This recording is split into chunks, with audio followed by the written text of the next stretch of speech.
Nintendo Switch is almost 8 years old, and while it's been a great console home to some of the greatest games of all time, it's definitely starting to show its age. With the rumored Switch 2 supposedly around the corner, I'm going to share some improvements both developers and players are yearning for.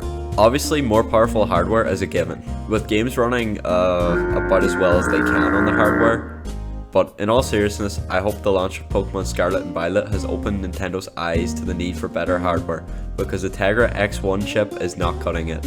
I've heard rumours of the Switch 2 being about as powerful as the PS4 Pro in handheld mode, becoming more powerful in dock mode through an extra fan and overclocking, and even possible DLSS support. We could end up with a Pokemon game without Ocarina of Time trees, but in all seriousness, I'm excited to see what Nintendo and other developers will do with this more powerful hardware. The current Switch is 720p in handheld mode, and it's 1080p in dock mode. Well, not Breath of the Wild, it's 900p.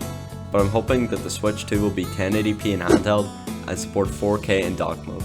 There's even been reports of 4K upgrades found in the files of certain games, like the Paper Mario Thousand Year Door Switch remake. There's also been a rumour going around that Nintendo showed a 4K version of Breath of the Wild behind closed doors. Players are excited to experience some of their favourite games at 4K. It's pretty much confirmed that the Switch 2 will be backwards compatible with the Switch 1 library, from the insiders basically confirming it, to the leaks of the Switch 2 games using the same XCI and NSP file formats.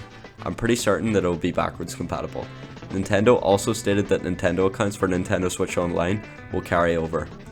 It should be a given that we can transfer our digital games, but it's Nintendo. Nothing is ever straightforward with them, but hopefully it is. The regular Switch only has 32GB of storage, while the Switch OLED has a whopping 64GB of storage.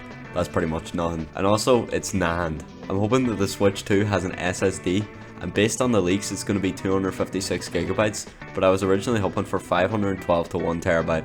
Upgrading from NAND to SSD can improve load times. That 4K version of Breath of the Wild I mentioned had little to no load times. I can't wait to be able to have more than 3 games on my Switch at once.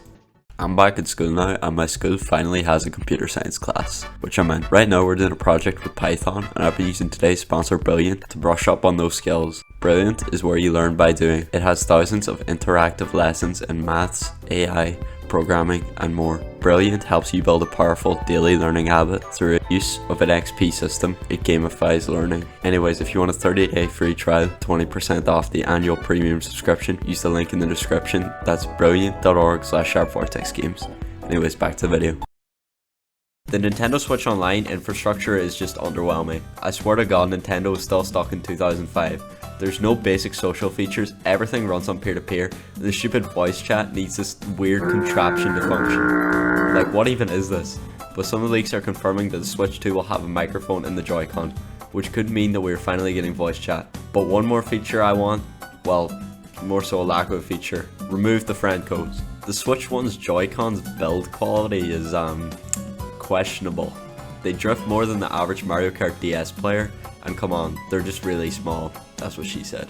Recently there's been leaks of magnetic Joy-Cons, and there's even a new function button. I'm excited to see what this could be for. To be completely honest, I suspect it's a social button, but it could also be for recording gameplay or even an extra home button for the left controller, because it's kind of inconvenient whenever you're playing in tabletop mode. I hope these Joy-Cons are bigger because it would make it a lot more comfortable and it would give it a more substantial form factor. There's also rumours of a slider wheel on the Joy-Con. Sakurai would be proud. This generation, a Switch dev kit is only $500, which is a pretty good price compared to previous generations. Also considering the Switch is $300 itself, but I think it would be amazing if we do something similar to Xbox and use a normal console as a dev kit through a fee.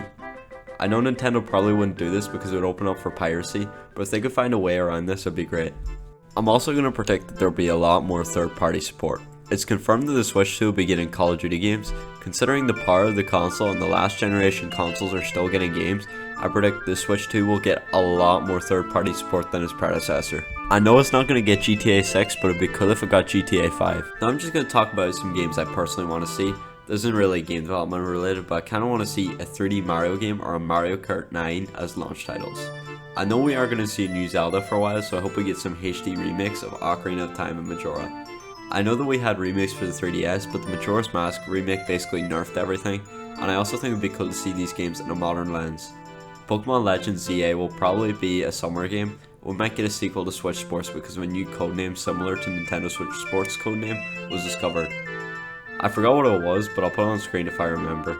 Also, I'm going to predict that we're going to get GameCube Switch Online at launch, because people have been asking that since the Wii U, and Nintendo knows that. Alright, well, that's about it for this video. It's kind of a different kind of video, because usually I do game development stuff that's more talking about game development.